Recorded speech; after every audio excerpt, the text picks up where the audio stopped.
आज मैं आपसे ये वादा कर रहा हूँ कि इंशाअल्लाह अगर हम सख्ती से अपने प्रोग्राम के ऊपर अमल पैरा हुए और जो हमने अहदाफ मुकर्रर किए हैं उसके ऊपर पूरी तरह हमने कमर कस ली, तो इंशाअल्लाह मियां मोहम्मद नवाज शरीफ ने जिस तरह 2017 में IMF को खैर बात कह दिया था, इंशाअल्लाह ये जो प्रोग्राम हम लेने जा रहे हैं ये शायद पाकिस्तान की तारीख में आखिरी IMF का प्रोग्राम होगा। उसके बाद हम फिर इंशाअल्लाह अपने पाँव पे खड़े होंगे और तरक्की की दौड़ में अपने हमसाया ममालिक को पीछे छोड़ेंगे इंशाअल्लाह। वादा करते हैं IMF से जो प्रोग्राम लेने जा रहे हैं ये प्रोग्राम पाकिस्तान की तारीख का आखिरी प्रोग्राम होगा।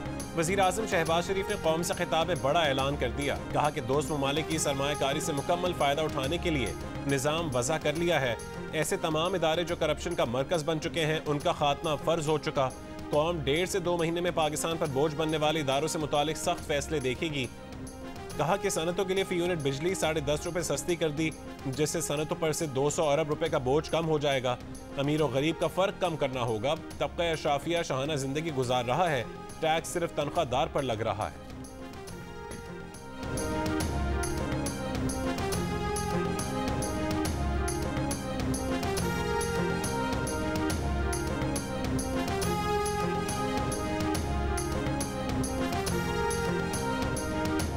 नॉन फाइलर हज और उम्रा कर सकेंगे मगर अमेरिका, बरतानिया, यूरोप और दुबई नहीं जा सकेंगे। सेनेट की क़यामा कमेटी बराए खजाना ने तजवीज़ मंजूर कर ली। नॉन फाइलर्स की मोबाइल सिमें बंद करने के साथ साथ उनकी बिजली और गैस भी काटी जाएगी। कमेटी ने फाटा और पाटा के लिए टैक्स इस्तिस्ना 1 साल के लिए बढ़ाने की तजवीज़ मुस्तरद कर दी। चेयरमैन FBR ने बताया कि IMF ने ज़मशुदा अजला को टैक्स इस्तिस्ना देने की मुखालफत की थी। कमेटी के चेयरमैन सलीम मांडवी वाला ने कहा कि पूरे मुल्क की इंडस्ट्री को फाटा पाटा की मुराद से मसाइल है।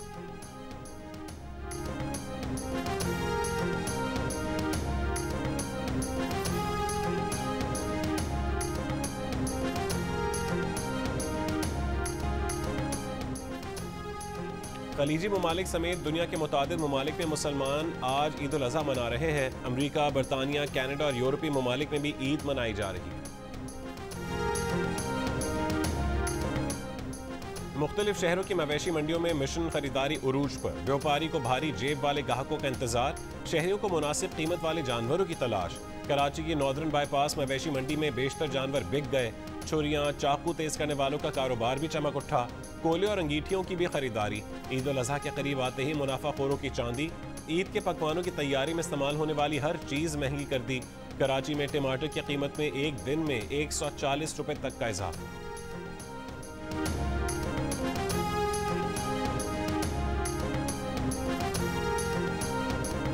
पेशावर का सुल्तान इस साल कुर्बानी के लिए तैयार। मालिक का कहना है कि बैल के 27 लाख रुपए लग चुके हैं, लेकिन वो उसे फरोख्त नहीं करेगा बल्कि खुद कुर्बानी करेगा।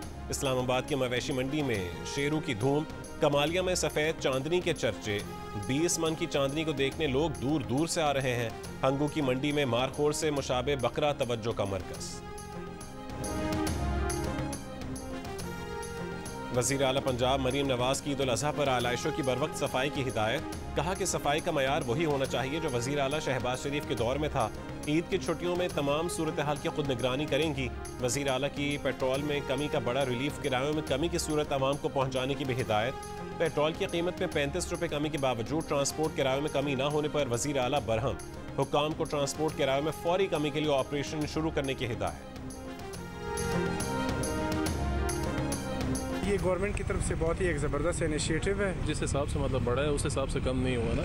बढ़ा रहे 20%, 40% और 10% कम कर दिया। क्योंकि कौन सा कम कर रही है। बिल्कुल अच्छा हुआ है कि पेट्रोल सस्ता हुआ है, गरीब लोगों के लिए बहुत फायदे। मैं तो कहता हूँ हुकूमत आगे भी ये और सस्ता करे। पेट्रोल के साथ बकाया चीजें भी जो हैं वो कम होनी चाहिए। अल्लाह करे और नीचे आए, सब्जियां भी कम हो और चीजें भी कम हो, घी भी कम हो। इस तरह बिजली का रेट इतना महंगा हो गया, पेट्रोल का 10 रुपए इन्होंने कम करके इतना कोई खासा फर्क नहीं पड़ेगा। आटा भी सस्ता हुआ है और पेट्रोल भी हम हुकूमत का शुक्रिया अदा करते हैं। पेट्रोल की कीमत हुई पड़ी है 258 रुपये लीटर, तो ये वहीं आना चाहिए। ये हुकूमत की तरफ से तो अच्छा इकदाम है कि 10 रुपये पर लीटर पीछे इन्होंने कम किए हैं, लेकिन इसका जो असर है ना वो आम आदमी तक नहीं पहुंचता। आ जाओ, हर चीज़ वही रेट पे खड़ी है। ईद के ऊपर तो खासा बड़ा खुशाइन है कि इन्होंने एक अच्छा काम किया है। पेट्रोल सस्ता होने के बाद शहरियों का खाने पीने की अशिया की कीमतों में भी कमी का मुतालबा। ईद के मौके पर 1 लीटर पेट्रोल मजीद 10 रुपये 20 पैसे सस्ता होकर 52 रुपये 14 पैसे का हो गया। 1 लीटर डीजल 2 रुपये 33 पैसे की कमी के बाद 267 रुपये 89 पैसे का हो गया। यकम जून को हुकूमत ने पेट्रोल की कीमत में 4 रुपये 74 पैसे की कमी की थी।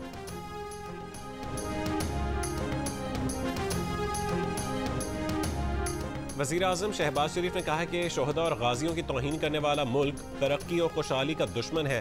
दहशत गर्द, डकैत, बिजली चोर, मुनाफाखोर, टैक्स चोर और बदउनवान सरकारी मुलाजिम भी मुल्क की तरक्की के लिए दुश्मन है।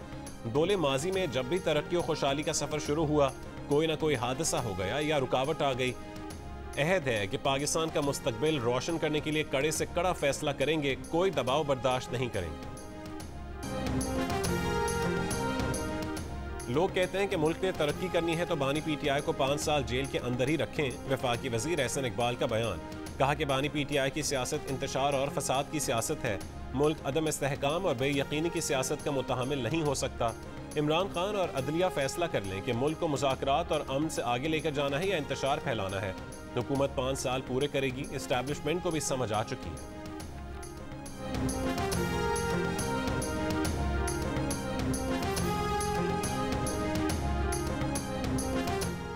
मरियम नवाज सुन लें, वक्त का पहिया घूमने में देर नहीं लगती। एक दिन पीटीआई की बहादुर खवातीन की जगह आप सलाखों के पीछे होंगी। मुशीर इत्तलात खैबर पख्तूनख्वा बैरिस्टर सैफ ने कहा है कि आलिया हमजा, यास्मीन राशिद, सनम जावेद और दीगर को गैर कानूनी हिरासत में लिया गया है। वज़ीर इत्तलात पंजाब अज़मा बुखारी ने रद्दअमल में कहा है कि सनम जावेद और आलिया हमजा अपने जराइम की सजाएं भुगत रही हैं। उनको मरियम नवाज ने नहीं कहा था कि जाएं कोर कमांडर हाउस पर यलगार कर दें। बैरिस्टर सैफ धमकियां अपने पास रखें, हम आप जैसे ड्रामेबाजों के तमाशे 3 दहाई से देख रहे हैं।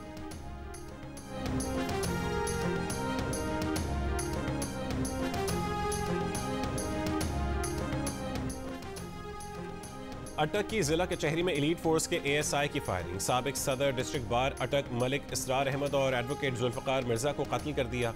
ASI इंतजार शाह ने वकील के चेंबर में घुसकर फायरिंग की, पुलिस ने गिरफ्तार कर लिया। गफलत बरतने पर इंचार्ज एलीट फोर्स अटक और मुहर्रर एलीट फोर्स अटक जेर हिरासत। पुलिस का कहना है कि वाक़या ज़ाती रंजिश पर पेश आया। पंजाब बार काउंसिल और पाकिस्तान बार काउंसिल का वाक़े पर सोग का ऐलान।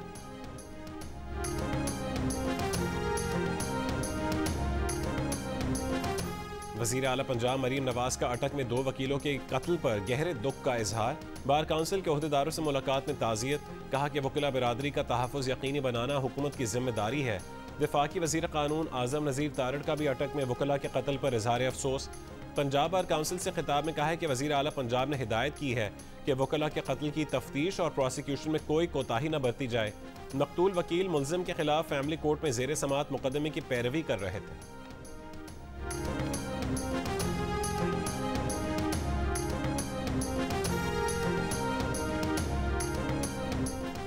वज़ीर आला सिंध मुराद अली शाह ने कहा है कि रेड लाइन बस मंसूबे की राह में रुकावटें दूर हो गई हैं। लाखों घरों की तामीर का टारगेट वक्त पर पूरा करेंगे। पोस्ट बजट प्रेस कॉन्फ्रेंस के खिताब में वज़ीर आला सिंध ने कहा है कि वफाक ने हमारे कटौती शुदा मंसूबे वापस किए, लेकिन कराची सर्कुलर रेलवे मंसूबे पर कोई पेशरफ नहीं हो सकी। वफाक ने K4 मंसूबे के लिए 25 अरब रुपए रखे हैं, जबकि K4 के लिए नए सिस्टम पर 170 अरब रुपए सिंध हुकूमत लगाएगी। वज़ीर आज़म ने रकम 17 जून तक देने का वादा किया है।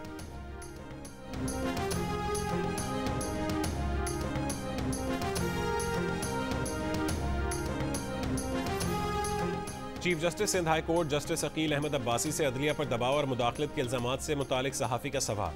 Chief justice Sindh high court ने कहा है कि वाज़ेह तौर पर कहते हैं कि उनसे किसी ने कोई राबता नहीं किया। 1-2 बार कुछ ऐसी कोशिश हुई जिसका फौरी सद्दबाब किया, वो भी बाद में गलत फहमी साबित हुई। सिंध की अदलिया पर किसी मखसूस केस में दबाव डालने की कोशिश नहीं की गई।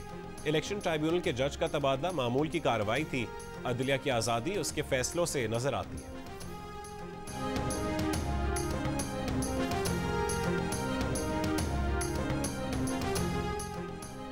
इस्लामाबाद में नेशनल प्रेस क्लब के बाहर गुज़श्ता रोज़ एहतजाज के दौरान गिरफ्तार PTI रहनुमा आमिर मुगल समेत तमाम अफराद को जुडिशल रिमांड पर जेल भेज दिया गया।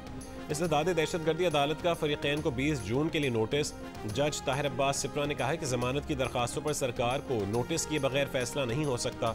एहतजाजी मुजाहरे पर PTI रहनुमा शोएब शाहीन समेत 80 कारकुनों के खिलाफ दहशतगर्दी एक्ट के तहत मुकदमा दर्ज। इक़दाम कत्ल और डकैती की दफात भी शामिल। गिलगित बल्तिस्तान की स्पिनिंग टेक चोटी को सर करने की कोशिश के दौरान लापता होने वाले एक जापानी कोहपैमा की लाश मिल गई। दूसरे कोहपैमा की तलाश जारी है। टूर ऑपरेटर्स नेक आलम का कहना है कि कोहपैमा के खानदान ने ख्वाहिश जाहिर की तो लाश खाई से निकाली।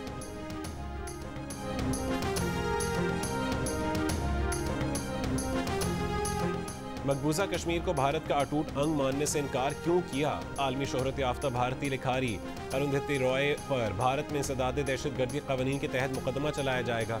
अरुंधति रॉय ने 14 साल पहले 2010 में नई दिल्ली में कश्मीर पर मुनक़दा तकरीब में कहा था कि कश्मीर भी भारत का अटूट अंग नहीं रहा। भारतीय फौज ने कश्मीर पर ज़बरदस्ती कब्जा किया। कश्मीर की आज़ादी की हर मुमकिन कोशिश की जानी चाहिए।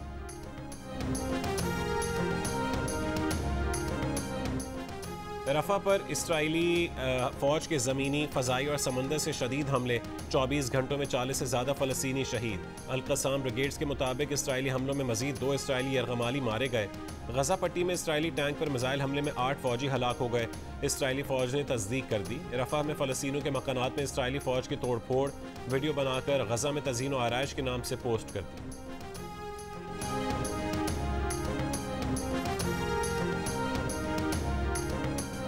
सऊदी अरब में ईरानी आज़मीन हज का फ़लस्तीनियों से इज़हार यकजहती। फ़लस्तीनी परचम लहराकर इसराइल के खिलाफ नारे लगाए। स्पेनी फ़ौज के गज़ा में मज़ालिम के खिलाफ एहतजाज। मुजाहिरीन ने मैड्रिड की सड़क पर इसराइली बमबारी का शिकार होने वाले फ़लस्तीनियों की मंजर कशी की। इसराइली शहर तेल अवीव में शहरियों का हुकूमत के खिलाफ एहतजाज। यरगमालियों की रिहाई के लिए मुआहदा करने का मुतालबा किया।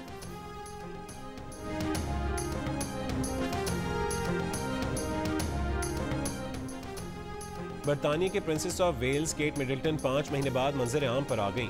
शाह चार्ल्स की सालगिरह के मौके पर लंदन में होने वाली फौजी परेड ट्रूपिंग द कलर में अपने बच्चों के साथ शरीक हुई। केट मिडल्टन की बकिंगम पैलेस की बालकनी में किंग चार्ल्स, मलका कैमिला और ख़ानदान के दीगर सीनियर अफराद के साथ भी शिरकत। केट मिडल्टन ने गुज़श्ता रोज़ जारी पैगाम में कहा कि वो कीमोथेरेपी के अमल से गुजर रही हैं। उनकी सेहत बेहतर हो रही है। केट मिडल्टन ने जनवरी में सर्जरी के 2 महीने बाद वीडियो पैगाम में कैंसर में मुब्तला होने का ऐलान किया था।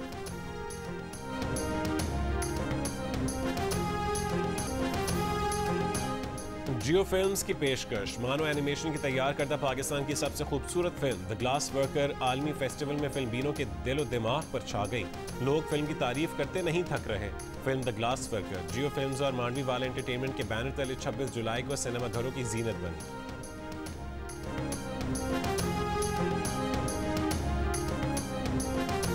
आखिर वो दिन आ ही गया। आज फादर्स डे पर रात 9 बजे हस्ब वादा द डोंकी किंग करेंगे एक खास ऐलान। अब ये उनकी वापसी का ऐलान है या वो किसी दबाव में कोई बयान देंगे, ये तो रात 9 बजे ही पता चलेगा।